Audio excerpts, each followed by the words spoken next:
bonsoir à tous. Au nom d'Hervé Lemoine, je vous souhaite la bienvenue au Mobilier National.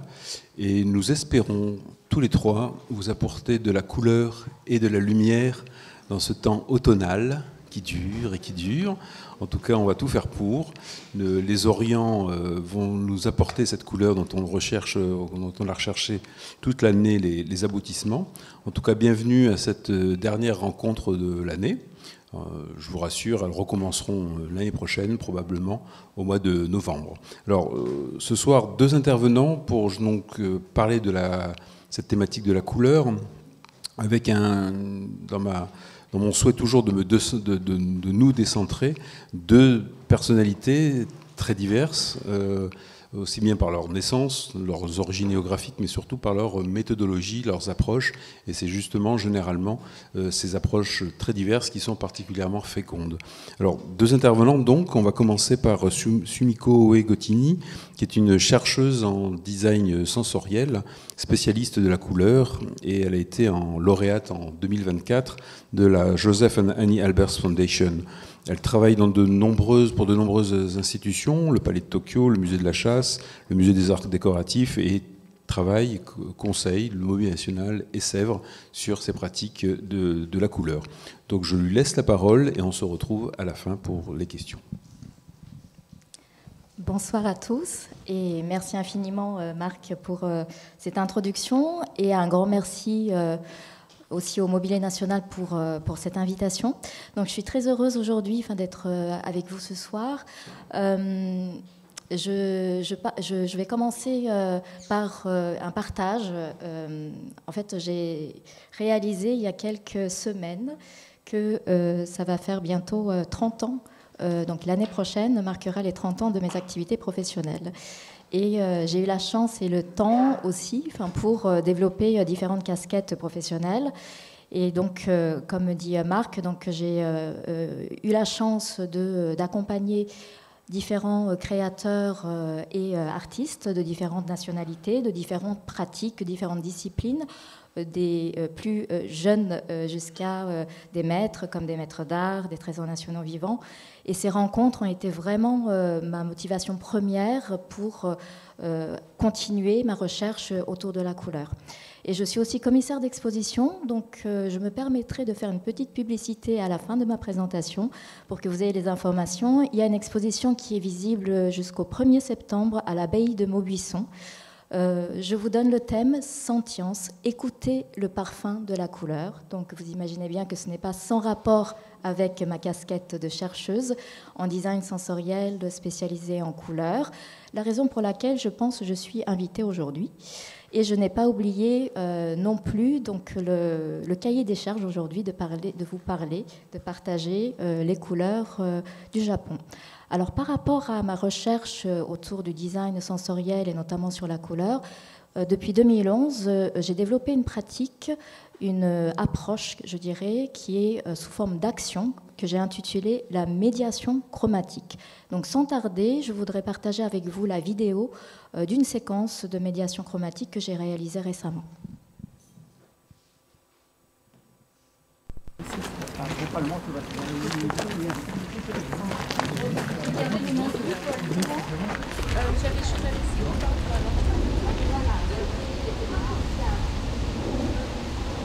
Aujourd'hui, je vous propose de sentir la couleur ensemble sur tout ce site magnifique de l'abbaye cistercien. Je vais vous poser une question. Comment choisissez-vous la couleur ou les couleurs? Je suis Sumiko Uegotini. Je suis chercheuse en design couleur.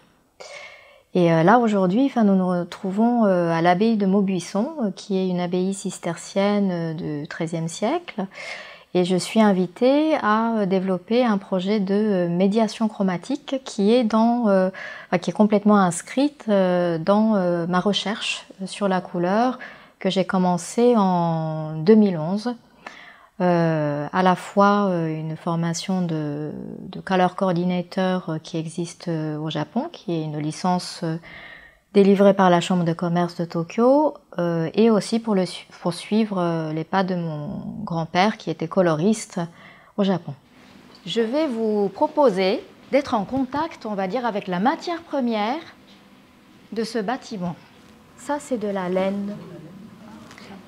Voilà, et la laine non teinte.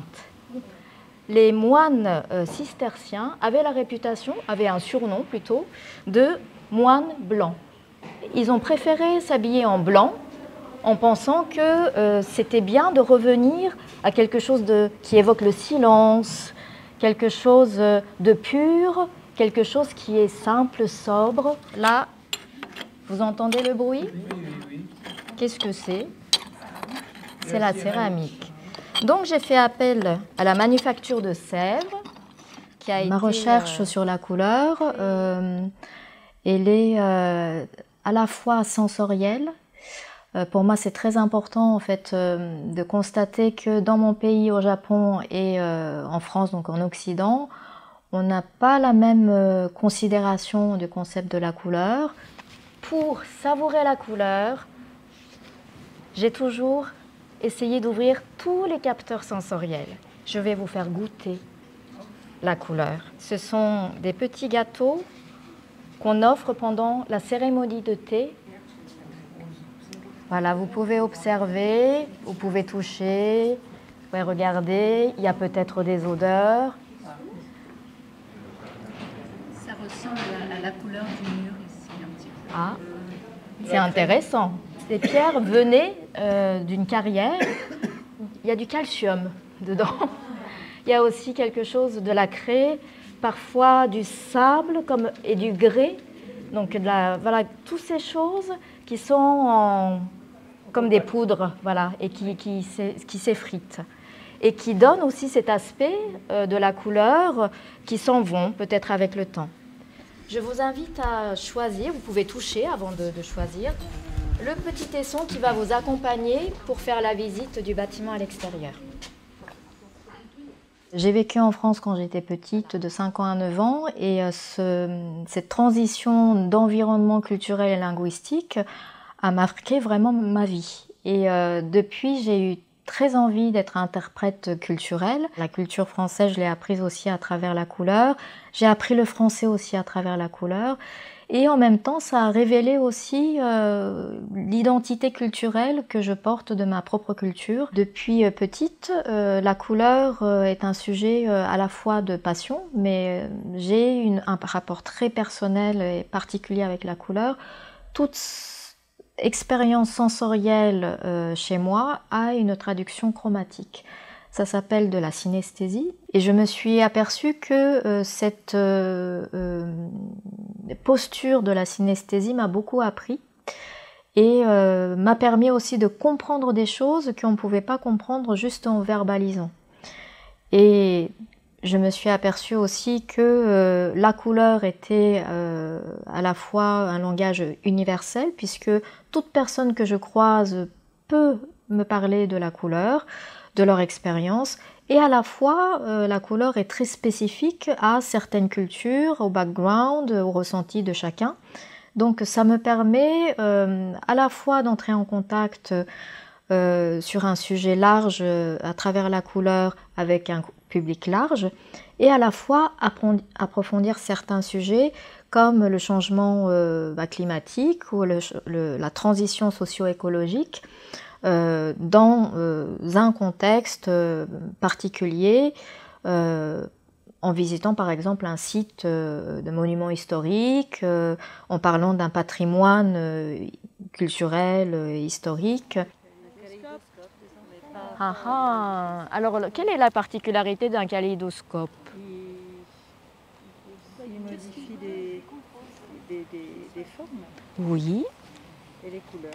Et les couleurs, mais souvent il y a des choses à l'intérieur. Oui. Ah, oui. Et là, il n'y a pas de choses à l'intérieur puisque c'est vous qui allez regarder votre environnement avec ce thomascope.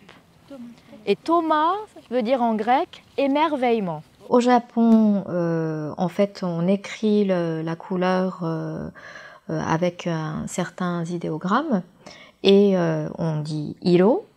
Et en français, on dit couleur. Et le mot couleur, en fait, vient du latin colore, en fait, qui a une racine, qui retrouve sa racine dans le verbe celare, qui veut dire cacher, receler.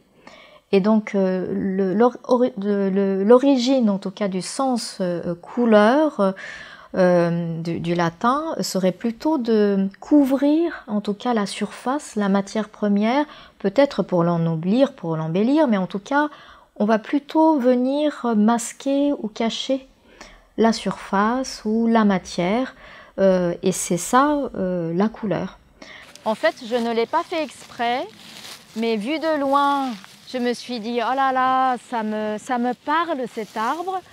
Et Noël, le jardinier, me dit, Masumiko, c'est l'orme du Japon. Et en fait, en japonais, ça s'appelle keiyaki. Et keiyaki en japonais veut dire arbre qui se remarque par sa beauté de loin. Tandis qu'au Japon, quand on parle de hiro, c'est composé en 2 parties. Et quand on regarde, et si on est attentif, on voit comme 2 êtres humains qui, l'un chevauchant l'autre. Et c'est étonnant, mais dans ma recherche, j'ai découvert que l'étymologie du mot couleur hiro en japonais, c'est faire l'amour. Il suffit presque de s'imaginer dans un état amoureux. En fait, on va observer la personne vraiment de façon très minutieuse.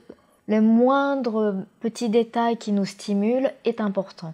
Et donc, c'est par analogie, hiro signifie révéler la matière première, révéler les états. Donc, c'est très différent du mot couleur, comme je viens de l'expliquer. On parle volontiers de 24 saisons et volontiers de 72 saisons. Et en fait, 72, c'était les 72 saisons, ça veut dire que tous les 5 jours, si vous observez bien la nature, minutieusement, eh ben, c'est pas tout à fait la même chose. J'ai la saison d'hier jusqu'à hier, qui était les oiseaux migrateurs viennent chez nous. Ça, c'est le nom de la saison de juste jusqu'à hier. Ah, ils ont tout un nom, les 72. Oui, et les 72 saisons, on les avait importées au Japon comme outil d'agriculture en fait. Et là, je vous amène jusqu'à 8e, 12e siècle, au temps des princes et des princesses au Japon. Et en fait, à l'époque, il fallait maîtriser les codes de couleurs comme les codes de saison, parce que pour chaque saison, il y avait des associations de couleurs. Il y en avait plusieurs. En tant que chercheuse, j'ai un protocole qui est la médiation chromatique. Alors au départ, c'était vraiment une commande du musée Guimet. Pendant 5 ans, j'ai développé en partenariat et en collaboration surtout avec une personne spécialisée en médiation dans le musée, le protocole qui s'appelle toujours sensation-soustraction. C'est un protocole c'est un dispositif, la médiation chromatique, qui est composé de 2 principes. Donc il y a d'une part un scénario ou des chapitres qui sont des exercices de sensibilisation à la manipulation de la couleur. Ce sont des exercices très concrets qui sont liés aussi à notre perception. Et l'autre côté, c'est vraiment la partie poreuse que je co-construis avec les lieux, les personnes qui m'invitent qui ont besoin d'un accompagnement en médiation chromatique. Et tout ce partage va permettre de nourrir ma recherche et me permettre d'aller plus loin dans la compréhension aussi des textes plus anciens. Donc en observant ce qui se passe aujourd'hui, je fais une sorte d'archéologie du futur, d'aller chercher des réponses qui pourraient peut-être être des pistes de recherche, un début de réponse par rapport à des crises, à des transitions socio-écologiques que nous vivons actuellement. Mais souvent, les réponses sont cachées déjà dans notre passé. Là, ce que nous sommes en train de faire, c'est que nous sommes en train de créer un écran pour attraper dans l'air la couleur. Mais sinon, les couleurs, elles sont présentes partout. Tout simplement, nos yeux humains ne peuvent pas tout capter sans justement la chance d'avoir des conditions qui nous permettent de voir. Et au-delà du violet, ben voilà, ultraviolet, nous, humains, on ne voit pas, mais des animaux, notamment les oiseaux, peuvent voir. Est-ce que vous êtes prêts pour la suite? Et si vous avez des questions? Ce qui est le plus important pour moi, c'est Joseph Albers aussi qui le disait, la couleur c'est comme une personne, elle a une valeur identitaire, individuelle, et à la fois elle existe avec les autres. Elle n'existe jamais de façon isolée, mais elle existe toujours en harmonie avec son environnement. Et je pense que c'est cet aspect de la couleur, à la fois un savoir-faire, mais le savoir-être non dissociable qui m'intéresse beaucoup à partager avec les autres pour essayer de traverser cette période de transition socio-écologique qui est si importante et qui est si présente aujourd'hui.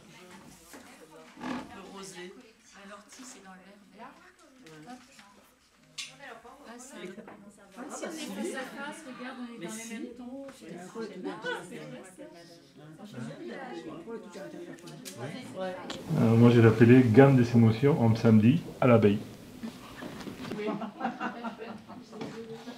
Moi j'ai fait La nature s'endort doucement.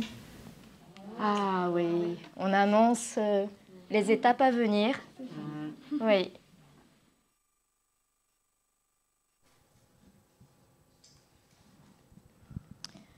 Voilà, donc vous venez de voir une séquence de la séance de médiation chromatique que j'ai réalisée en octobre 2023 à l'issue de ma résidence de recherche à l'abbaye de Maubuisson, filmée par Elisa Budin avec qui je collabore depuis quelques années.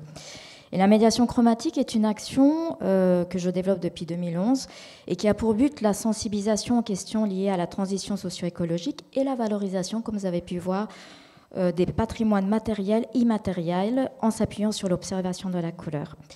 Et donc j'ai à cœur de mettre au cœur de ce dispositif justement la sensorialité et l'humain, parce que derrière la couleur, il y a des femmes et des hommes qui la pratiquent et qui œuvrent pour la transmission des savoir-faire, mais aussi de certains savoir-être. Et vous avez pu voir certainement que j'utilise des outils de médiation qui sont issus des ateliers des manufactures séculaires, dont des éléments sélectionnés grâce à la collaboration des artisans du Mobilier National et Sèvres. Et donc je profite pour remercier à cette occasion Cynthia Durlet, qui est responsable du nuancier informatisé des manufactures au Mobilier National, et Michel Rouet, parce qu'il est présent dans la salle, qui est chef du service de la décoration à Sèvres, qui est mon allié depuis très longtemps pour mes projets de médiation chromatique, entre autres. Alors, je n'ai pas oublié mon cahier des charges. Je vais revenir sur la particularité de la culture chromatique japonaise. Je pense que vous avez entendu ce que je disais dans le film. Donc en japonais, le mot couleur, iro, a une origine bien particulière. Faire l'amour, telle serait la provenance du mot couleur au Japon. Je vous laisse gambader peut-être votre imagination en regardant la belle calligraphie que maître Ukyo Kamigori a accepté de réaliser pour moi. Mais je vous rassure tout de suite, ce n'est pas juste mon fruit d'imagination. J'ai mis aussi à la fin de mes slides où vous pouvez trouver mes articles, puisque j'ai aussi des références bibliographiques, dont le Jito, dictionnaire étymologique de Shizu Shirakawa, qui confirme bien ce sens initial et qui aussi explique la portée plus large du mot iro, qui désignerait des stimuli provoquant à la fois des sensations physiologiques et des perceptions esthétiques. Et il y a aussi décrit comme facteur croissant du désir de l'autre la beauté de la forme, la qualité des cheveux, la santé psychique ainsi que la vérité intérieure de l'âme. Il est dit que le mot iro exprime autant l'humeur d'un être humain que, par analogie, les conditions atmosphériques et les phénomènes naturels. Alors, parmi les époques qui ont marqué l'histoire des couleurs au Japon, je voudrais vous présenter une époque particulière que j'annonce dans le film comme le temps de princes et des princesses, l'époque de Heian, qui commence en 794 et qui va jusqu'au au XIIe siècle, qui est peut-être moins connu du public en Europe.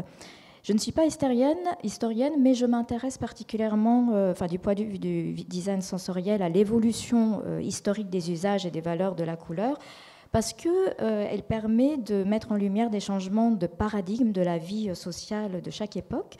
Et la particularité de l'époque de Heian, c'est que la cour impériale avait un pouvoir exécutif. Et les mariages, comme vous pouvez imaginer, étaient stratégiques pour les aristocrates de pouvoir maintenir la prospérité de leur famille, de la famille.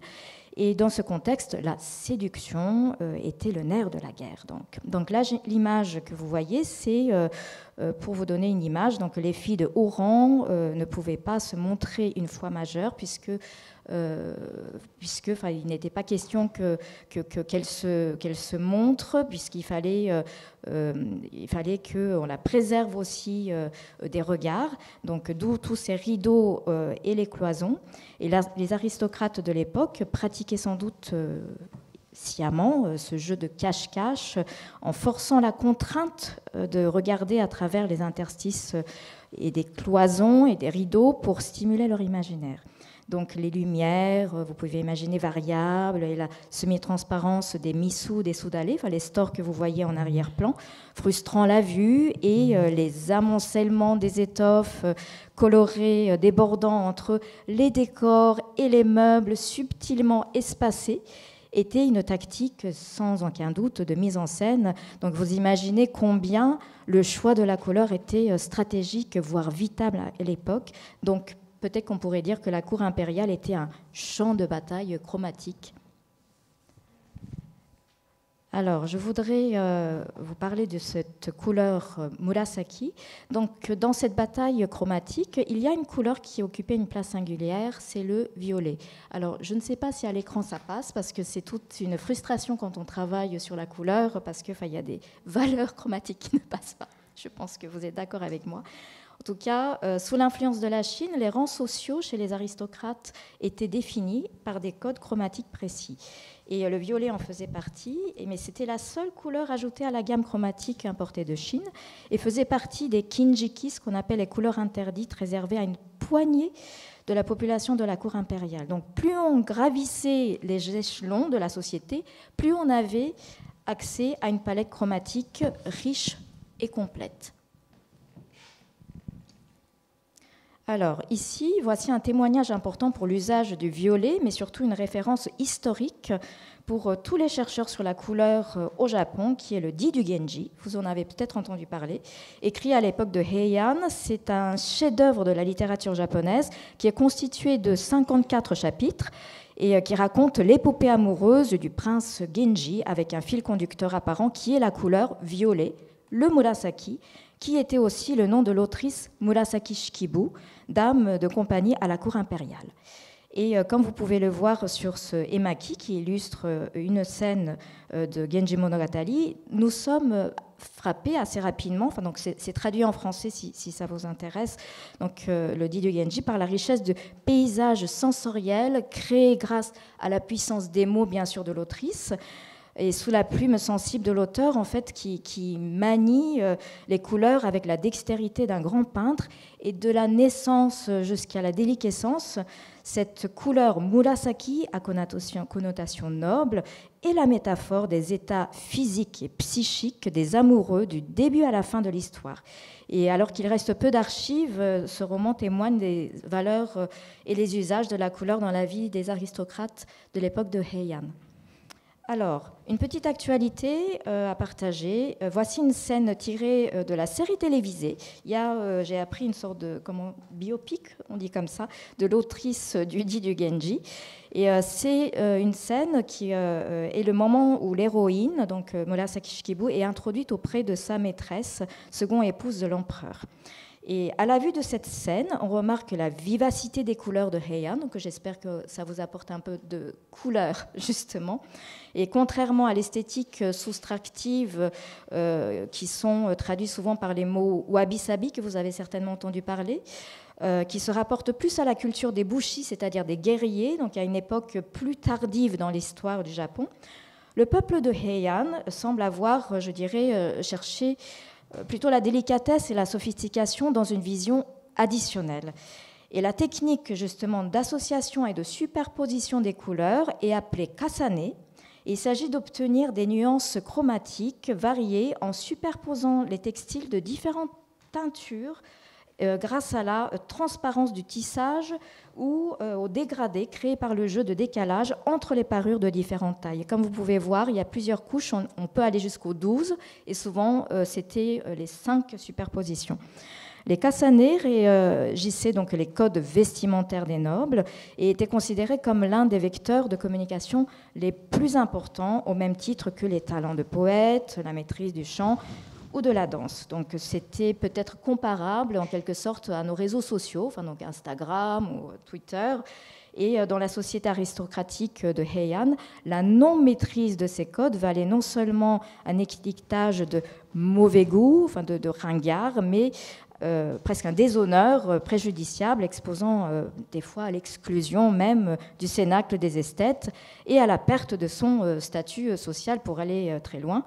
Et donc le moindre faux pas pouvait coûter cher à cette époque au niveau chromatique. Donc cette scène est en réalité encore une fois un vrai champ de bataille chromatique, comme je répète depuis tout à l'heure. Alors, chaque kasane porte un nom. Donc Heian, comme d'autres périodes, mais notamment Heian, a été fortement marqué par une création exponentielle des noms des couleurs. Le peuple de la cour de Heian, donc pour s'exprimer à travers de multiples combinaisons de couleurs, leur donnait des noms métaphoriques souvent inspirés de la nature. Je ne peux pas vous les citer toutes, mais un chercheur donc, japonais du XXe siècle, Seiki Nagasaki, a répertorié près de 200 combinaisons, dont 130 sortes de kasane sont dits saisonniers. Et nous pouvons en citer donc, certaines, et je vous donnerai la référence de mon article dans lequel vous pouvez retrouver certains noms. Donc, chaque kasane correspond à un code saisonnier, donc les fameuses 72 saisons que vous avez pu entendre dans mon film tout à l'heure. Donc, c'est issu d'agriculture, d'abord importé de Chine, et puis adapté au climat japonais, devenu des codes esthétiques. Bien évidemment, il était hors de question de porter les kasane, par exemple, du début de printemps à la fin du printemps. Alors, derrière cela, ce qui est peut-être important à expliquer, c'est qu'en arrière-plan, il faut comprendre qu'il existait 2 facteurs importants. D'une part, le développement des savoir-faire artisanaux, donc plusieurs gammes naissent grâce à l'évolution technologique dans la diversité de la production textile, combinée à la maîtrise des procédés d'extraction des propriétés tintorales des plantes. Et puis d'autre part, il y avait aussi l'éveil de l'esthétique propre à la culture japonaise, soutenue par la richesse de l'environnement naturel intrinsèque au pays, qui cohabite avec l'influence de la culture continentale venant de Chine. Alors, je reviens juste rapidement à ce violet. On est à la fin presque de mon exposé. Pourquoi ce koki-iro, donc le murasaki, donc la couleur violette, s'appelait quand elle était, parce que quand elle était très profonde, elle avait encore plus de valeur, avait tant d'engouement, parce que il y avait aussi tout le temps que ça nécessitait pour être produit. Et pour vous dire que j'ai étudié à peu près, donc j'ai fait des recherches, il y a à peu près une 60aine de vocabulaires qui désignent cette gamme violet en japonais. Et pour vous dire qu'à une certaine époque, comme c'était réservé à une poignée de population en plus très aisée, il y avait des techniques pour contourner justement les fabrications dans les règles de l'art, pour pouvoir produire des imitations de certains violets. Donc je pense que quand il y a des imitations, ça veut dire aussi que ça atteint l'apogée du succès. Je pense qu'on peut dire ça. Mais les connaisseurs savaient détecter si c'était un vrai violet ou pas. Et le vrai violet, justement, comme il disait à l'époque, la couleur profonde, donc on retrouve aussi, ce nom Murasaki, donc dans le nom de l'auteur Murasaki Shikibu, qui était très en vogue.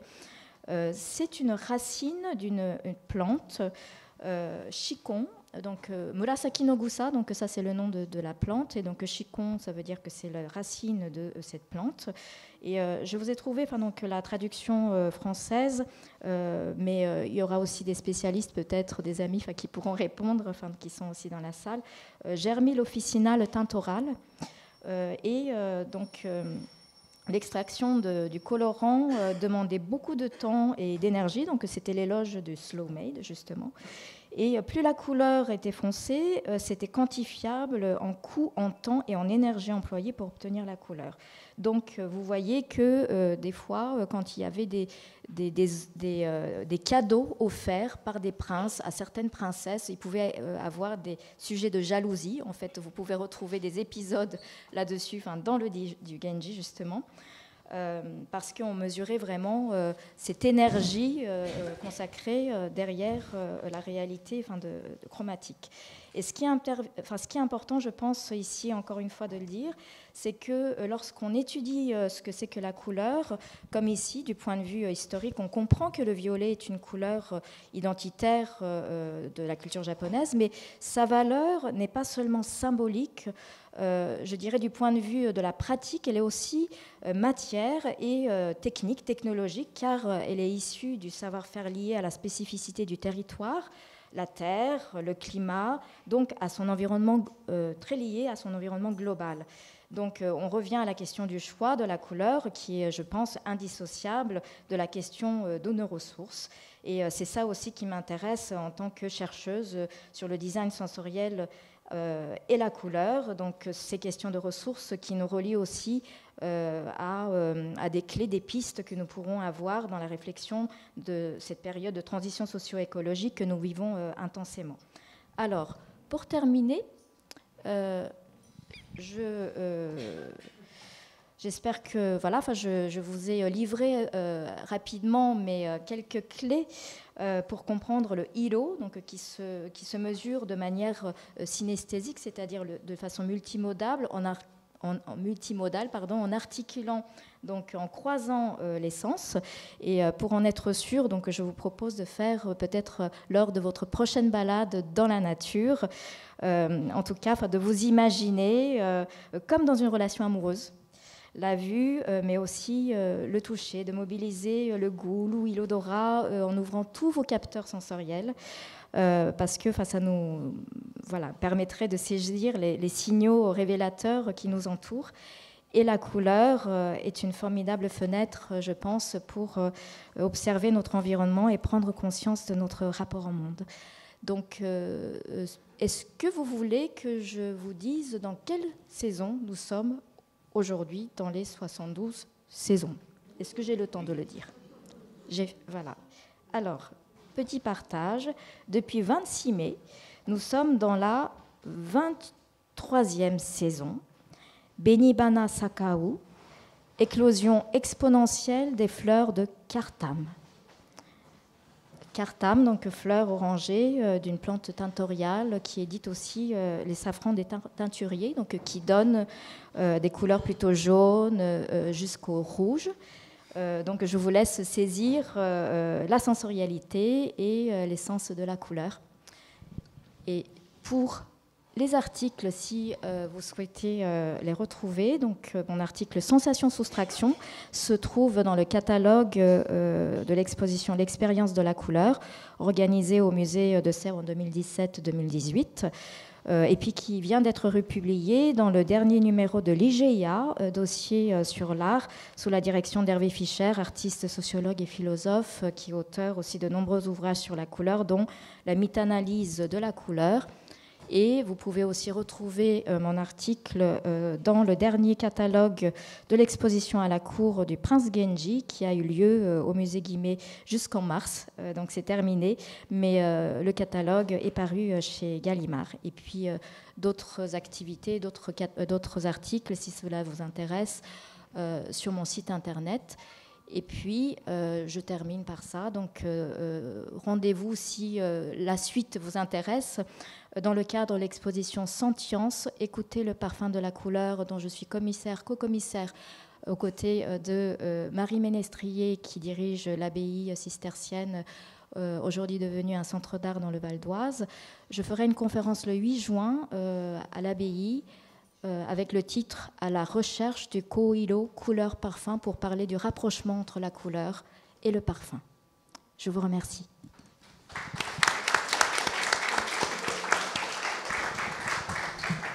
Merci beaucoup, Sumiko, pour ce vaste panorama de la senteur des couleurs. Moi, ce qui m'a, évidemment, j'imagine tout le monde, ce qui a interpellé cette notion de la couleur comme un art de l'amour, en allant plus loin, et ça va nous rapprocher de notre sujet ici, c'est au-delà de la question de l'amour, c'est la question du mélange. C'est vrai que A plus B, on voit bien que ça fait vraiment C, c'est autre chose. Donc c'est un art d'après ce que j'en comprends, hein, c'est un art du transfert, un art du déplacement, un art de 72 tonalités. Et ce qui m'a beaucoup intéressé dans ce chiffre, hein, c'est, si je ne me trompe pas, et les spécialistes me le diront, ce sont les tonalités qu'a découvert Chevreul, les 72 tonalités, ici même, à quelques mètres. La seule différence, c'est que nous, on classifie. Alors, les 72 tonalités sont issues de mélanges de trichromie, de 3 couleurs. Et nous, on les a classées, et après, on se rapproche à des classifications. Alors que, d'après ce que tu nous dis, c'est que 72, c'est un chiffre, certes, qui correspond à des saisons, mais qui est toujours issu de mélange, et pas simplement de classification. C'est peut-être la différence entre les deux. Mais en tout cas, merci, parce que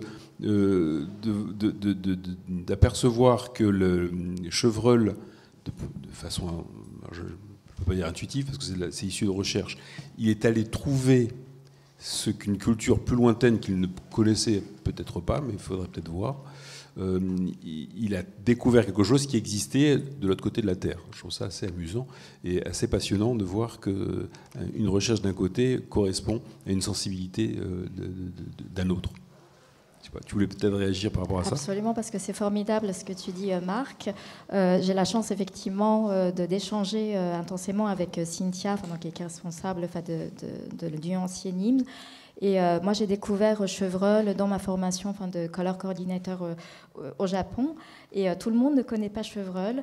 Mais quand j'étudie Chevreul, il y a une portée lointaine. En fait, au Japon, on a aussi des influences de Chevreul. Et les 72, peut-être que ça ne vient pas de manière... aléatoire, parce que Chevreul lui-même avait beaucoup observé la nature d'une certaine manière, mais c'était une manière aussi où il y avait une manière un peu plus encyclopédique, donc la classification était nécessaire. Mais comme Chevreul, sa loi de contraste simultané émane aussi d'une observation à la fois de la nature et à la fois du savoir-faire et d'une certaine manière de savoir-être des artisans. Je pense qu'il y a vraiment quelque chose qui a une portée universelle, qui aujourd'hui, la raison pour laquelle sa théorie rayonne au-delà de métiers d'art, donc dans la création et puis de façon large dans différentes cultures. Oui, pour ceux qui ne le savent pas, Jean-Eugène Chevreul, c'est un chimiste qui travaillait aussi bien au Muséum d'histoire naturelle que directeur des couleurs au Gobelin, donc vraiment à 50 mètres d'ici. Il a travaillé pendant 50 ou 60 ans, et notamment, c'est le premier théoricien, ou un des premiers théoriciens de la couleur, après les études notamment de Goethe, et il établit la loi des contrastes simultanés, qui en gros, c'est deux couleurs font une troisième dans la perception, et c'est grâce aux études de Jean-Eugène Chevreul qu'on a donné l'impressionnisme. L'impressionnisme, donc le mouvement moderne de la peinture s'appuie d'un point de vue théorique sur les écrits de Jean-Eugène Chevreul, et ça c'est très peu connu, donc ce sont les Gobelins qui ont donné l'impressionnisme. Tout revient aux Gobelins. Alors, y a-t-il des questions ? Parce que là on est très bavard, mais y a-t-il des questions ? Ne faites pas les timides. Est-ce que, alors je m'adresse à Sèvres, justement au Gobelin, on a ce cercle chromatique de 72 tonalités. Est-ce que dans le cercle chromatique de Sèvres, donc de la céramique, est-ce qu'on est allé aussi loin dans la classification, ou parce que c'est lié à des matériaux, hein, à des minerais à des minéraux, non pas des minerais, pardon, des matériaux qui donnent des couleurs. Est-ce qu'on est allé aussi loin dans la capacité à séquencer les couleurs ou pas? Alors bonsoir. Alors à Sèvres, je vais vous parler des palettes. En fait, les palettes de Sèvres on va les classifier comme sous-couvertes, surcouvertes, couvertes colorées, et toutes les couleurs de petit feu. Donc on peut parler à Sèvres de plus de 1000 couleurs qui sont justement séquencées sur 10 à 12 palettes différentes. Elles sont toutes superposables, elles sont toutes mélangeables. Donc très souvent avec Sumiko, quand on échange sur les couleurs, on peut parler d'un infini, hein, si vous voulez. Moi j'ai travaillé le grand feu 45 ans à la manufacture, et je pense avoir fait un microscopique travail qui est infini, et mes jeunes ont pris le relais cette année et font beaucoup de superpositions et de mélanges. Voilà, on ouvre nos fours et on découvre encore des couleurs qui enrichissent nos palettes tous les jours. Ce que j'ai appris en collaborant beaucoup avec Michel et les artisans de Sèvres, c'est qu'il n'y a pas vraiment de notion d'erreur, parce que, en fait, effectivement, les essais, les tessons sont vraiment gardés. Ce que vous avez pu voir dans la médiation chromatique, ce sont des utilisations, des tessons chromatiques qui ne sont pas forcément dans un nuancier, mais qui peuvent tout à fait être activés pour des raisons d'innovation, d'autres procédés techniques. Donc, il y a aussi quelque chose d'infini, mais ce que j'aime beaucoup avec la céramique, c'est que ça relie aussi à la question, tout à l'heure, je disais, la couleur, le hilo en tout cas. Contrairement à la notion de venir couvrir la surface, il y a quelque chose qui est plus révélateur de la matière première. Et dans la céramique, effectivement, la couleur n'arrive pas juste en surface, mais elle vient venir aussi dans les procédés de cuisson, la pose, mais aussi si ça se marie bien. Si c'est bien amoureux avec la matière, c'est comme ça qu'on dit. Et du coup, ça révèle aussi la qualité de la matière première et tout la qualité du savoir-faire. Donc c'est ça aussi que j'aime beaucoup observer à Sèvres. Y a-t-il des questions? Bon, sinon on reportera les questions pour la fin, et dans le dialogue entre Sumiko et Mario. Donc on fait une petite pause technique.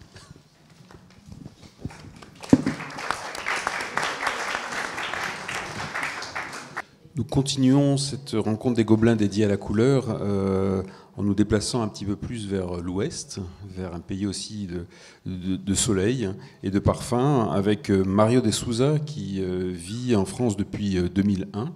Il est né à Bangalore et a fait ses études à l'école MSU de Baroda. Et surtout, il est venu à l'école nationale supérieure des arts décoratifs, des beaux-arts, l'ENSBA de Paris. Et depuis, il travaille entre Paris et New Delhi. C'est un artiste engagé dans la couleur, dans les arts décoratifs, dont j'ai eu l'immense plaisir de faire une carte blanche il y a déjà quelques temps. Et depuis, et entre-temps, il est aussi programmé par l'Institut français, le CNAP, le Centre national d'art plastique, les DRAC, et le Conseil régional de la région Centre. Et on peut le retrouver, ces travaux, aussi bien à la Triennale de Vendôme, au Salon Montrouge, à la Fondation Espace EDF, ou encore au Mobilier National, donc au Château d'Oiron. Donc je lui laisse évoquer son univers coloré et ses réalisations en rapport avec l'Inde. Bonjour à tout le monde et merci beaucoup d'être là. Et je remercie Marc de m'inviter pour cette conférence et je remercie Mobilier National pour donner cette petite chance de partage avec vous. Je peux faire quelques fautes en langage, parce que je ne suis pas né ici, ça se voit, mais en même temps, je suis venu à l'âge de 23 ans ici. Et j'ai appris la langue française en écoutant. Et c'était très nuancé pour moi. C'était nuancé assez difficilement, mais quand même, je pense que je peux exprimer suffisamment bien aujourd'hui. Voilà. Si vous ne comprenez pas quelque chose, j'aimerais bien répéter un moment.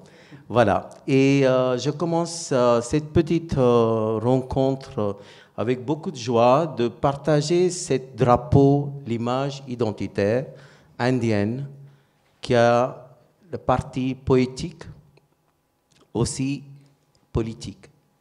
D'abord la poésie, parce que j'aimerais bien choisir en disant « Color is a choice, color is not imposed, color is what you want to see ». Couleur, c'est un choix, couleur, ce n'est pas imposé, et couleur, qu'est-ce que nous voyons, qu'est-ce que nous avons envie de voir à travers la couleur. Ça veut dire, c'est pour l'émotion, l'art d'amour, la joie. Pour parler de la politique ou religion, parce que c'est ensemble aujourd'hui et c'était. Orange, c'est la couleur de spiritualité et couleur de l'hindouisme. Vert, c'est la couleur de la croissance, connexion avec la nature et le paysage, et aussi la couleur musulmane. La couleur blanc, c'est la couleur où je suis situé aujourd'hui. Je suis un fils d'un jésuite et une fille, ma mère, qui était une carmélite. Les deux, ils ont laissé la congrégation pour marier et ils ont fait leur choix. Dans les 3 bandes de couleurs, je ne pouvais que retrouver le blanc parce que c'est des couleurs des gens qui sont hébraïques ou zoroastriennes, catholiques et des autres religions. Déjà dans les 3 bandes, il y a tellement de multiplicité, c'était très complexe en étant un enfant, parce que je suis né aussi, de retrouver pas de place dans cette couleur orange. Mes racines étaient orange. Je n'étais pas vert. Le vert, c'est venu de loin. Orange était tellement omniprésent.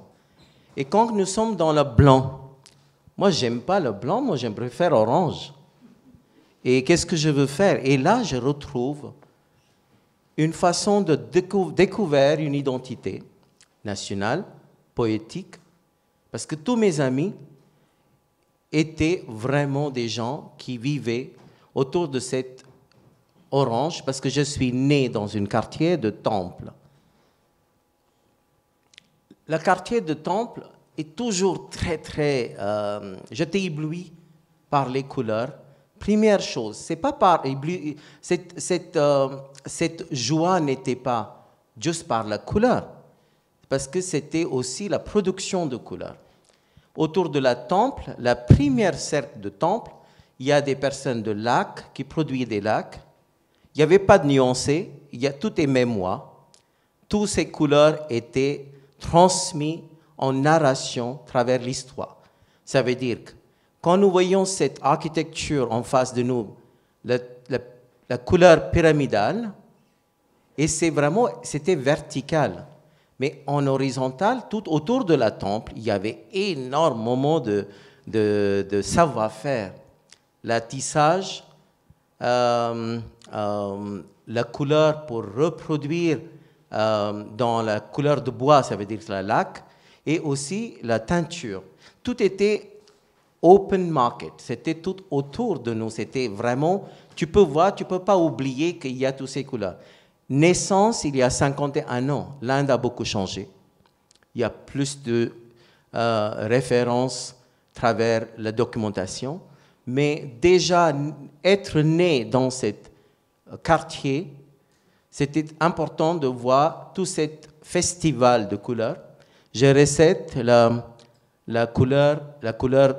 festival de couleurs, la Holi, où tout le monde partageait la couleur en appliquant sur chaque personne. Le quartier était très important parce que c'était divisé énormément par la caste. Je ne voulais pas trop entrer dans l'histoire de caste, mais la couleur était très importante Comme tu as évoqué sur l'histoire de la royauté et les différents types de communautés autour d'une certaine ville. Et là, autour de la temple, le premier rayon, c'est vraiment le rayon Brahman. Deuxième, c'est le producteur. Troisième, c'est des acheteurs. Et après, c'est multiplie. Je suis sûr que dans l'Assemblée, vous avez plein de gens qui ont voyagé. Vous avez peut-être des interprétations. Moi, j'interprète à la façon enfant. L'enfant qui voit toutes ces choses-là, qu'il découvre qu'est-ce que c'est beau, cette animation est magnifique. Et l'église est là, juste à côté, c'était ennuyeux. Il n'y avait rien autour de cette église, un peu plus loin de ce quartier de temple. Chaque couleur a son signification. Et moi, j'ai trouvé enfin, en recherche, on fait un tout petit voyage, travers le chemin de 20 ans, aller à la Beaux-Arts, aller à l'école, retrouver des amis. Et que ça, j'ai dit, la couleur, c'est un choix. Je peux choisir qu'est-ce que je veux. J'ai la chance, parce que j'étais dans la plus grande démocratie du monde. Et j'ai choisi la couleur orange, la couleur de mon cœur. J'ai toujours pensé que c'était entre quelque chose qui brûle et qui arrête, et cette brisée orange, c'est magique. Et pour arriver à la drapeau que vous avez vu, et là, j'ai choisi le cercle qui est au milieu, de chakra, qui a 24 représentations de 24 heures dans une journée. Je pensais le temps était important pour moi. Time which moves. Et la circulaire, le bleu, indigo. Et je n'oublie pas de vous dire que l'artisanat, c'était le cœur du temple. La commande, la réalisation, le commerce. Et même aujourd'hui, le bronzier, la personne qui fait des idoles en bronze, tout est là, le panier, les fleurs, je ne sais pas, c'est énorme. Même aujourd'hui, en parlant avec vous, je suis en train d'imaginer cette sensation de plusieurs couleurs. Là, j'étais en résidence.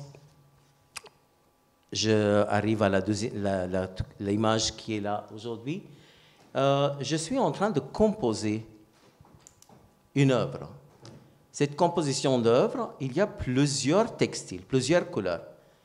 Je n'ai pas choisi un par un, mais je choisis dans le sens, quand j'étais commerçant. Un artiste qui est commerçant, qui achète des choses. Je suis aussi une des artistes qui vient dans le contexte de ready-made.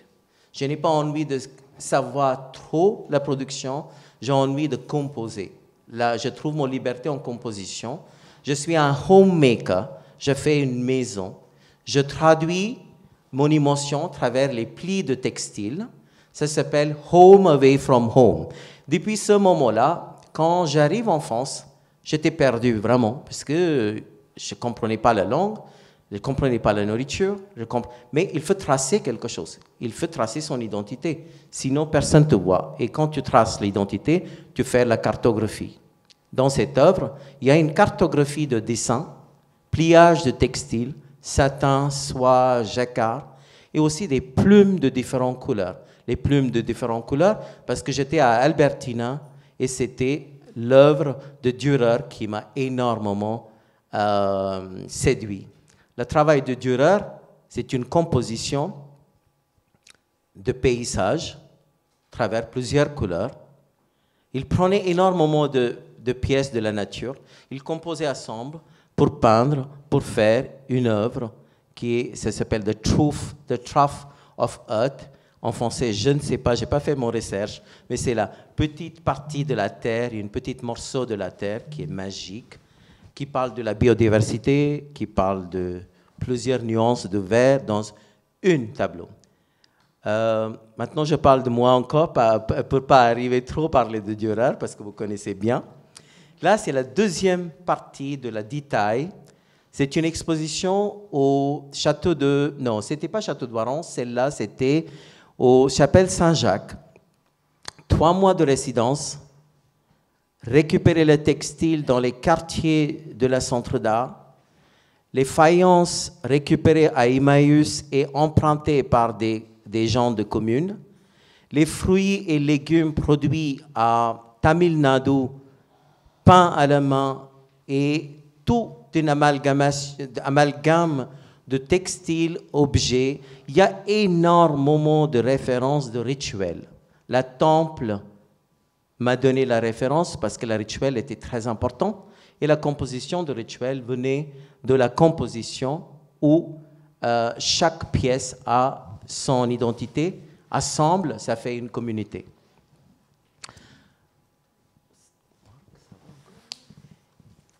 La représentation de temple qui revient, j'ai vu une bourse de CNAP pour aller faire 2 ans d'études pour étudier 25 temples. Il y a 1000 temples dans l'Inde du Sud, mais là, j'ai compris formellement qu'est-ce que je peux choisir.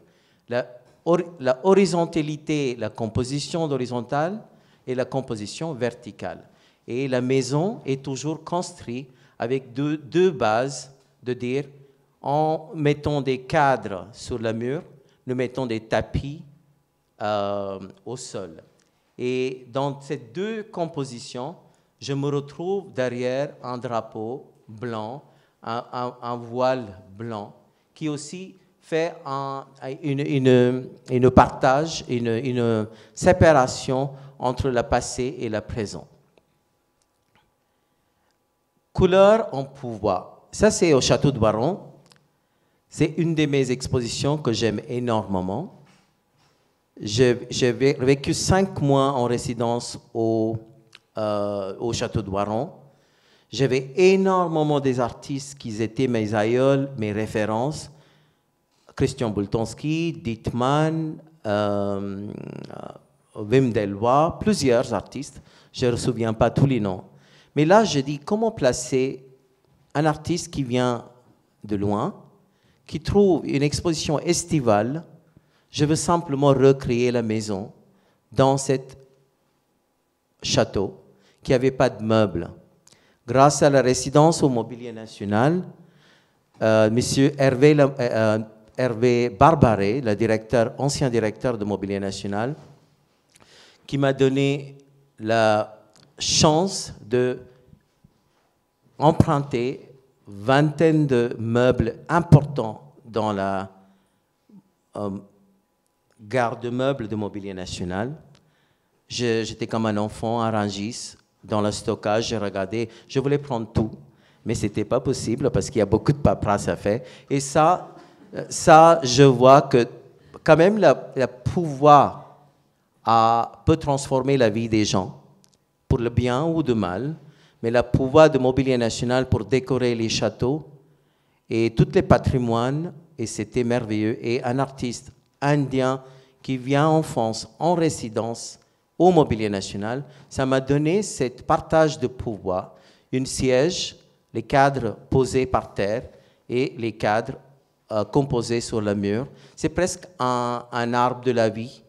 Comment ce pouvoir peut être partagé pour vivre en communauté encore.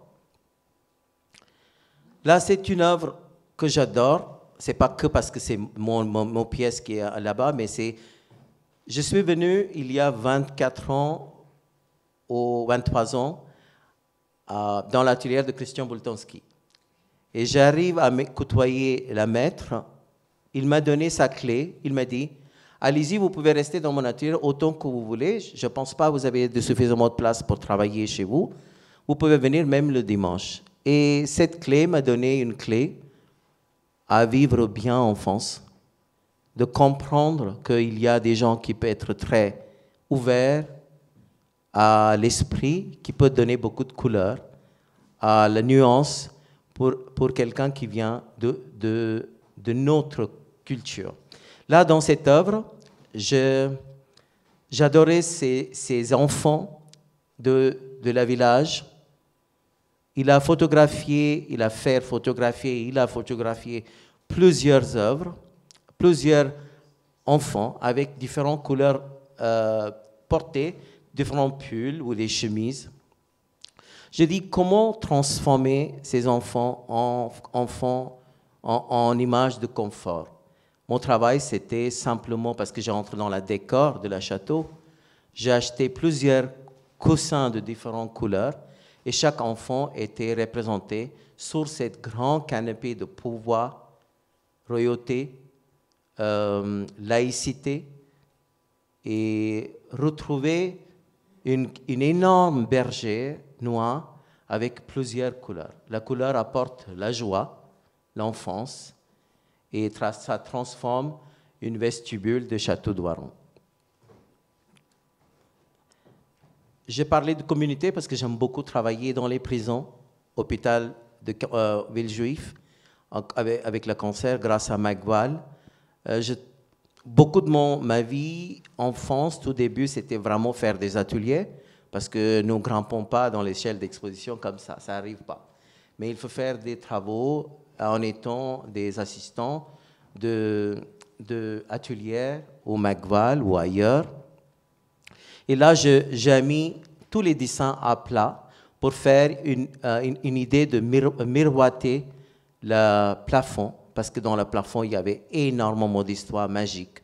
Et je transforme ça, il y a la réflexion sur la verre de la dessin, plus la banquette qui nous demande de venir s'asseoir. Ça veut dire que cette œuvre, ce n'est pas que à moi, c'est une œuvre composée pour venir s'asseoir. Parce qu'aujourd'hui, quelquefois dans les musées, dans les vestibules, les bancs sont enlevés parce qu'il y a des gens qui viennent s'asseoir pour très longtemps. Et aujourd'hui, je pense, s'il vous plaît, mettez un peu plus de bancs, que sinon je vais acheter mes œuvres. Je peux faire des œuvres en transformant, en accueillant. Il faut accueillir, et la couleur, c'est une des passeports d'accueil, quelque part. Là, c'est un peu personnel. Ça va encore? C'est un peu personnel. Je viens de séparer de quelqu'un de la campagne de Sancerre, Menetou-Salon, où j'ai vécu 17 ans. Ma maison était détruite. J'ai vécu 17 ans dans cette maison. Une maison transformée en couleurs, en rideaux, en papier peint, en cadre. Mes murs sont tombés. J'étais perdu.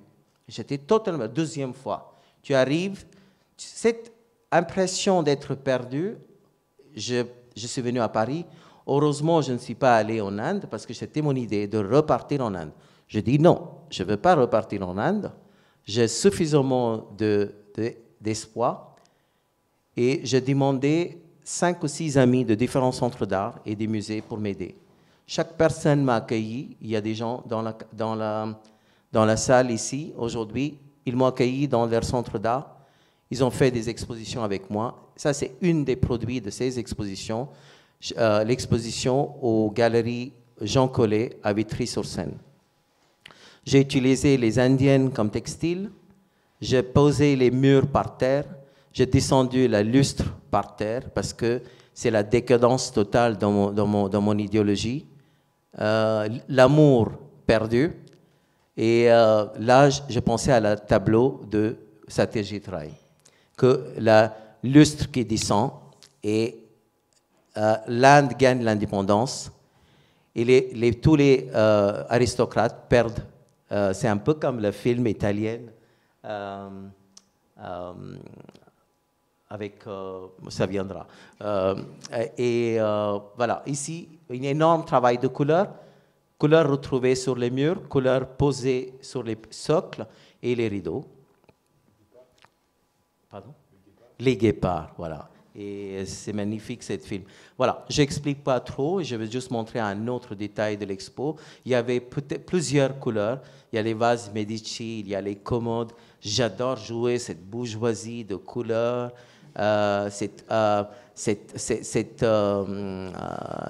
J'aime bien perdre moi dans ces nuances. Les dessins qui parlent de cette rupture, par contre, il y a toujours une nouvelle clé.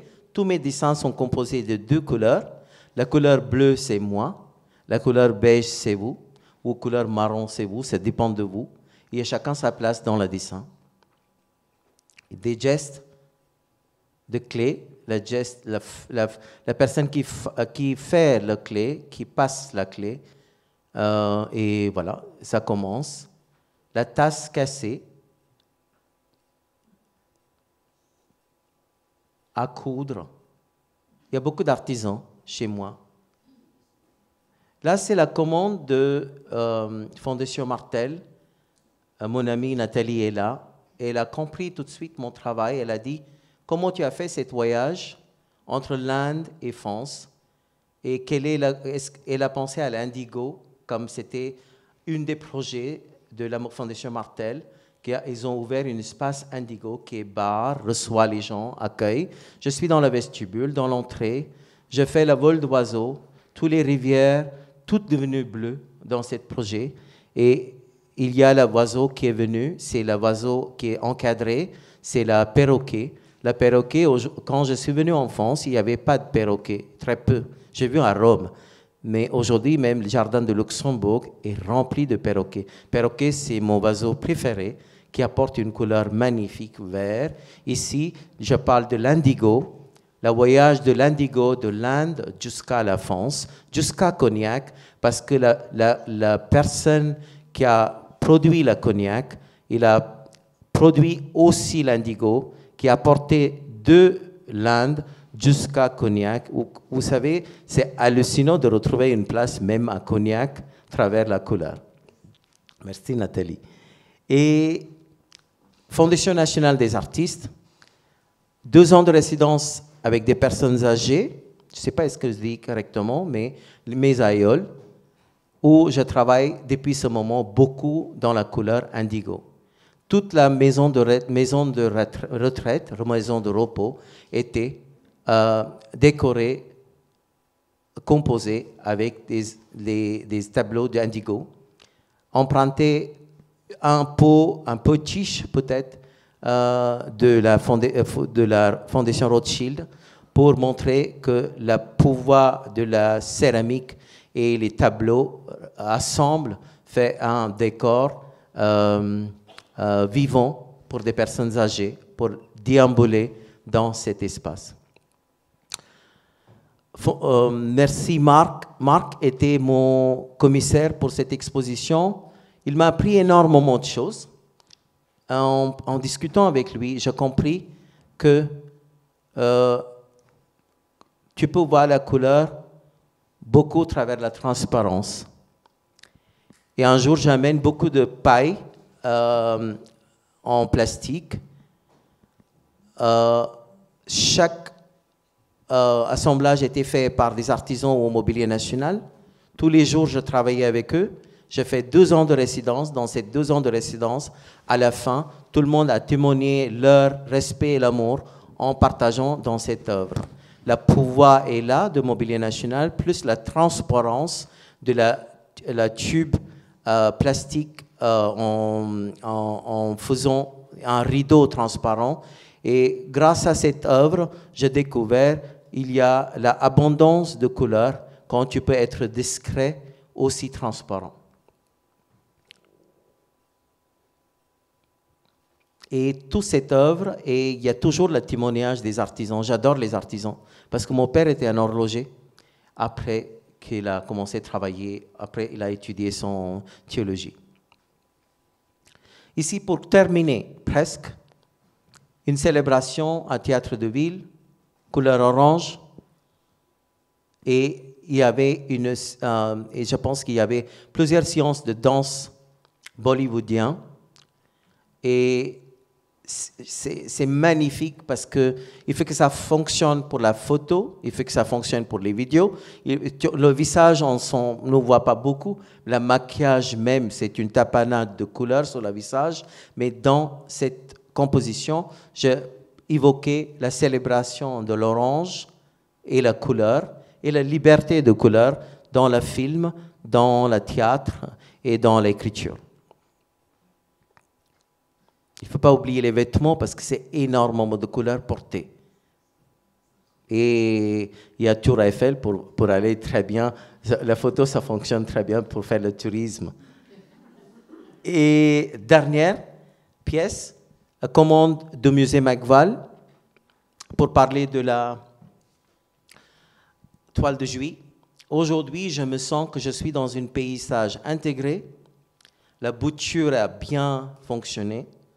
J'ai 2 cultures, indienne, française.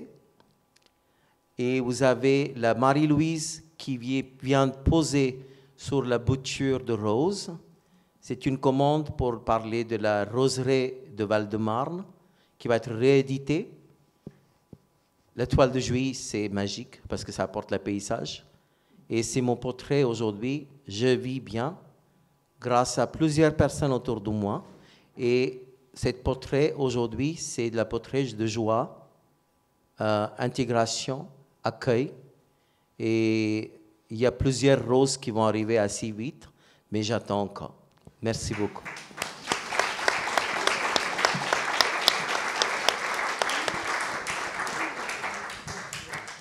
Merci beaucoup, Mario, de nous avoir fait ce voyage dans la couleur, j'allais dire presque, et c'est facile, un voyage impressionniste, c'est-à-dire sur la juxtaposition de couleurs et d'œuvres se dessine le portrait de toi, si ce n'est tiraillé, mais entre 2 mondes, et c'est peut-être certainement le plus beau des mondes, c'est celui qui est entre plusieurs mondes. En tout cas, merci beaucoup. Y a-t-il des questions? Il faut toujours les timides. Alors bon, moi, je ne vais pas poser une question, mais juste faire une remarque. Tout à l'heure, tu parlais de la multiplicité des couleurs liées au caste. On oublie un petit peu aujourd'hui qu'on est dans un monde finalement triste de couleurs. Nous sommes monocolores. D'ailleurs, quand je vous vois en masse, là, je vois 3 couleurs. Le bleu, le blanc, et c'est tout. Donc on est un peu de rouge, de rose, mais c'est tout. En fait, vert. Mais en domination, c'est essentiellement le bleu et le blanc. Et en fait, nous sommes pauvres de couleurs. La richesse, comme tu me l'as bien montré, la richesse du pouvoir, la richesse des castes, c'était la couleur. Napoléon était en rose, en jaune, en vert.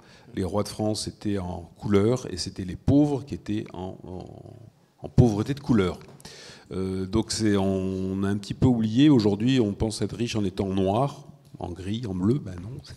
Dans les civilisations les plus anciennes, en fait, c'est la multiplicité des couleurs qui était un symbole de richesse, aussi parce que c'était appliqué à des matériaux qui étaient associés à de la richesse économique, de la soie, notamment de la soie. Voilà, c'était une petite remarque qui vous fera peut-être réagir. Tu voulais rajouter quelque chose ? Non, ça va.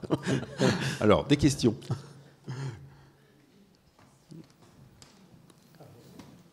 Vous pouvez revenir sur les deux aspects.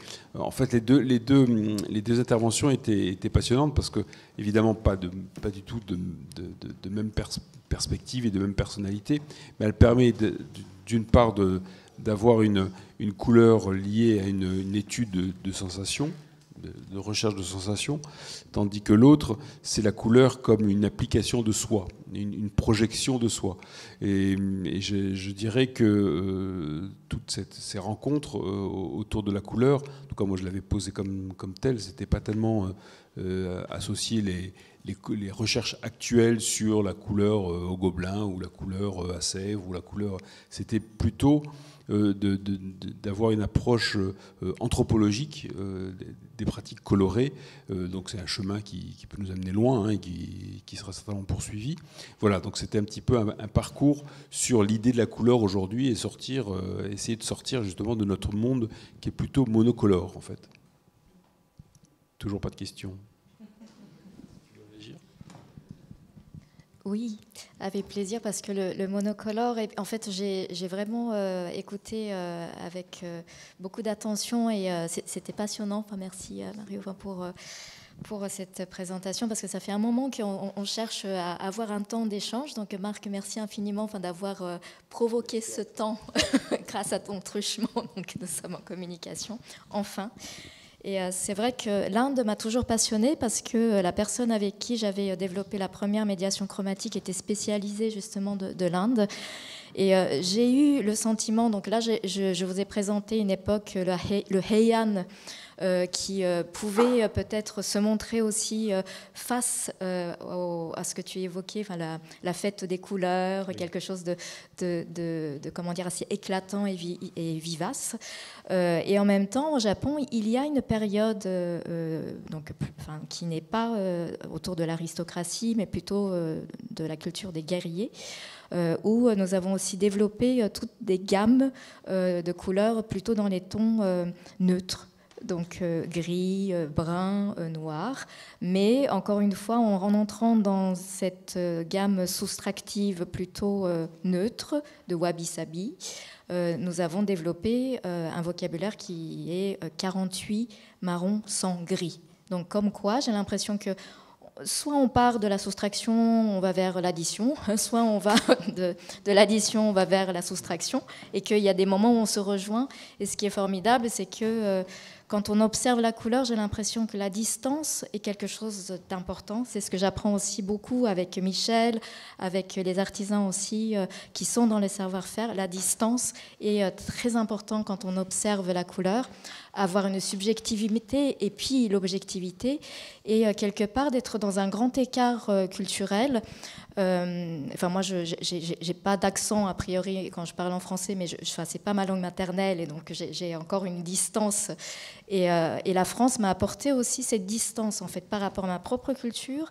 Et puis en même temps, voilà, d'être dans un observatoire peut-être en permanence, dans l'effort de traduire à la fois, en réunissant les deux, enfin de faire le grand écart. Et en tout cas, ça c'est quelque chose qui est important en tout cas, je pense. Et donc ça m'a beaucoup touchée en fait le fait que tu dises à la fin que tu as, que tu vis bien, que tu as trouvé une...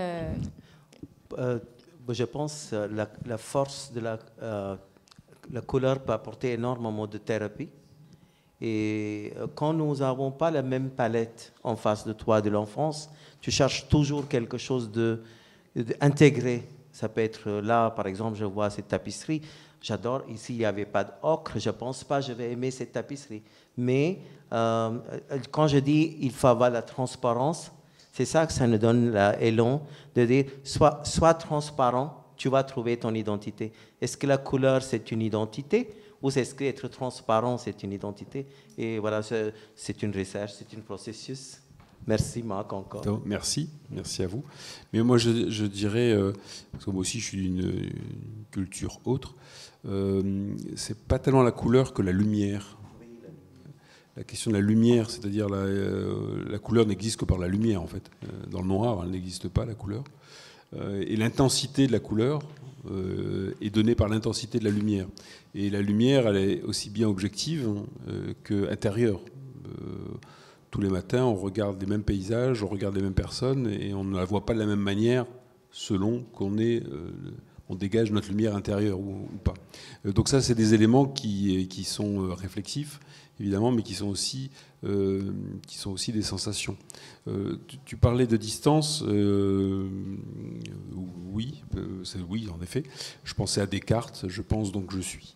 Je suis parce que je pense, et je pense en étant écarté de moi-même, et aussi à la question des jardins français qui ne s'apprécient que par ce projet de distance. Mais je dirais que c'est un peu notre drame aussi, c'est-à-dire qu'on prend tellement de distance et qu'on ne se voit plus, on n'est plus dedans, on est complètement dehors. Voilà, ça c'est un autre sujet, on va peut-être un petit peu loin. Des questions? Oui. Micro. Oh, pardon. On vous entend bien. Oui, juste quelque chose qui me vient en écoutant ces deux interventions et aussi ce que vous avez dit par rapport à la France, par rapport à la couleur, hein, c'est que finalement elle est liée à des symboles. Il n'y a pas vraiment de couleur qui existe pour elle-même. C'est-à-dire la couleur, elle va signifier quelque chose dans l'habillement, dans la façon de porter telle ou telle couleur. Les rois, vous avez dit, porteraient telle couleur, les évêques une autre, etc. Donc il y a aussi toute cette, j'appellerais ça après de la transgression, en fait, ce que vous faites, vous deux, finalement, que le symbole n'est plus le même. Vous déjouez, en fait, cette idée du symbole historique de la couleur pour lui donner, finalement, une vérité qui est intrinsèque à elle-même et non plus liée à tout un passé, histoire, patrimoine, knowledge, je ne sais pas quoi encore. Et ça, c'est vraiment, je trouve, assez révélant dans vos deux approches. Et merci pour ça, parce que ça fait réfléchir la couleur autrement. Une personnalité qu'on n'a pas trop évoquée pendant les 6 séances, c'est évidemment Michel Pastoureau. Évidemment, quand on parle de la couleur, c'est le pape de la couleur, si je veux dire. Mais évidemment, il évoque bien l'idée que la couleur est éminemment culturelle et le noir n'est pas vu de la même manière où on se situe, le blanc, c'est évidemment un contexte de production. Le vert n'a pas du tout la même tonalité culturelle ici que dans un pays musulman, ou l'orange, voilà. Donc c'est évidemment... Ces symboles s'approprient la couleur, enfin, c'est politique. Et c'est ça qui est quand même... Bien sûr, c'est politique, mais on peut se l'approprier ou au contraire le détourner. Oui, oui. Moi, ça me choque, cette espèce de domination de l'histoire. Voilà, c'est omniprésent, hein, l'histoire devient omniprésent et les historiens. Oui, c'est intéressant par rapport à une évolution de société. Mais à ce niveau-là, de la couleur, ça me gêne qu'on mette en avant l'histoire de la couleur, les symboles, l'histoire et ce que ça représente. Ça me gêne. Je ne sais pas pourquoi. Je veux dire, ça me... Vous voyez, votre intervention par rapport à l'histoire et que la couleur, c'est déjà ça. C'est déjà, d'emblée, c'est ça. Comme si c'était imposé. Voilà. Et ça, moi, je me rebelle. Enfin, bon. Tu peux répondre ? C'est la poésie, quoi. C'est un vaste sujet, effectivement, on pourrait rester des heures à discuter, et donc j'adore ça, et c'est pour ça que je suis chercheuse toujours. Donc, et merci beaucoup pour vos interventions, et puis merci beaucoup Nathalie Viau d'avoir apporté ce sentiment, en tout cas très partagé. Mon protocole s'appelle sensation-soustraction. Il s'agit aussi d'enlever des couches, aussi des informations historiques qui parfois nous empêchent aussi de voir la réalité des couleurs, comme tu le disais. Et j'ai vraiment cette chance, je crois, et vous avez vraiment la chance au Mobilier National et puis à la Manufacture de Sèvres, être au plus près de la matière, au plus près du savoir-faire, mais qui sont transmis de façon vivante, avec des personnes, des hommes et des femmes. Je pense que là, on vit en même temps, bien sûr, cette charge historique, l'héritage du patrimoine historique est très important, mais n'oublions pas aussi la pratique et comment choisir la couleur aujourd'hui est quelque chose de très important, parce que il y a des fois, nous avons le sentiment que les choses nous échappent, et c'est ce que tu dis aussi, Marc, aujourd'hui. Mais si nous arrivons à saisir la réalité de la couleur, avoir ne serait-ce qu'un petit peu le sentiment de choisir soi-même pour telle et telle raison, avec conscience, la couleur qu'on porte aujourd'hui, ou voilà, qu'on choisit de mettre sur quelque chose, je pense qu'on a déjà une autre manière d'être dans la société. Une question, oui. Moi, juste pour Mario. Bonjour. Mario, il nous a dit qu'il vient d'un pays donc, de couleur. Et je voudrais savoir ton expérience au sein de ton séjour de 2 ans presque au Mobilier National, dans une terre de couleur. Oui. Si on parle de la Bièvre ou de Gobelin, donc on est en plein de couleurs. Je ne parle pas des autres expériences parmi d'autres ateliers. Je parle juste pour la teinture, oui. Et le Nîmes que tu connais bien, que tu as visité, que tu as travaillé sur personnel. Qu'est-ce que tu as ramené comme expérience au niveau de la couleur? Est-ce qu'enrichissant par rapport à tes expériences ou même l'échange avec ces techniciens, est-ce que tu les as ramenés autre chose? Ouais. Et dans l'installation de chapelle, j'ai évoqué toutes les matières, tous les savoir-faire à travers les socles que tu as vus dans l'image.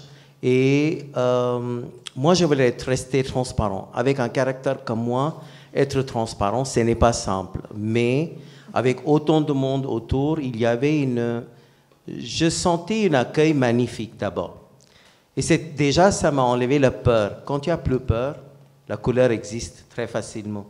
Et pour l'expérience des techniciens, j'ai senti tellement bien. J'ai resté 2 ans. Et toi, tu as vécu avec moi. Tu as aussi participé pour faire l'expo ici, même si c'est pour une journée. Tous les techniciens étaient là.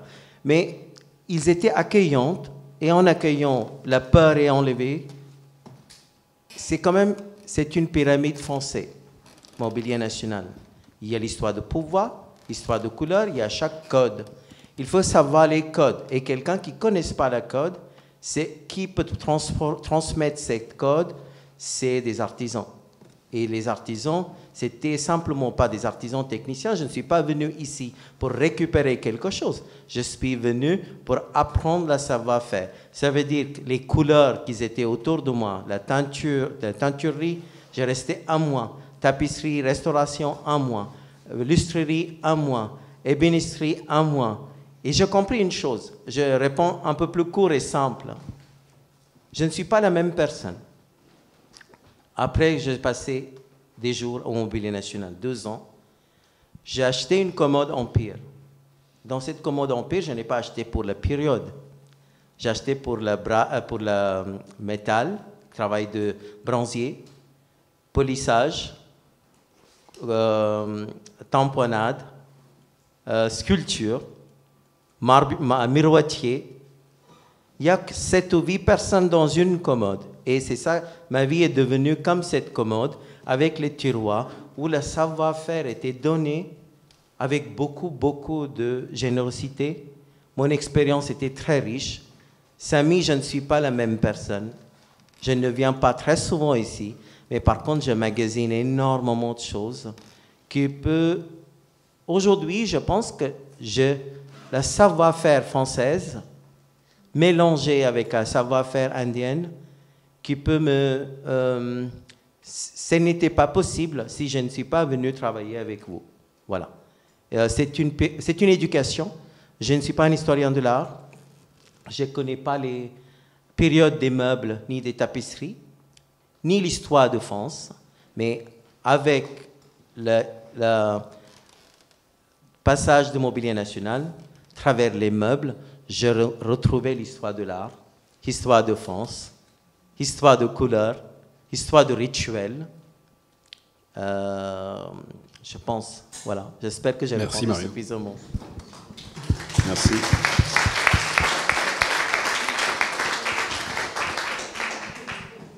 Ici, il n'y a pas de doigts qui se lèvent, de mains qui se lèvent. Bon. Ben, merci beaucoup. On va terminer par ce beau témoignage de Mario sur le Mobilier National. Et donc, en tout cas, une très bonne fin d'année scolaire. Et on se retrouve l'année prochaine, certainement en novembre. Vous le saurez, sur les rencontres des savoir-faire. Et merci à tous et un très bon été. J'espère un peu moins pluvieux. Bonne soirée. Merci beaucoup. Bonne soirée à tous.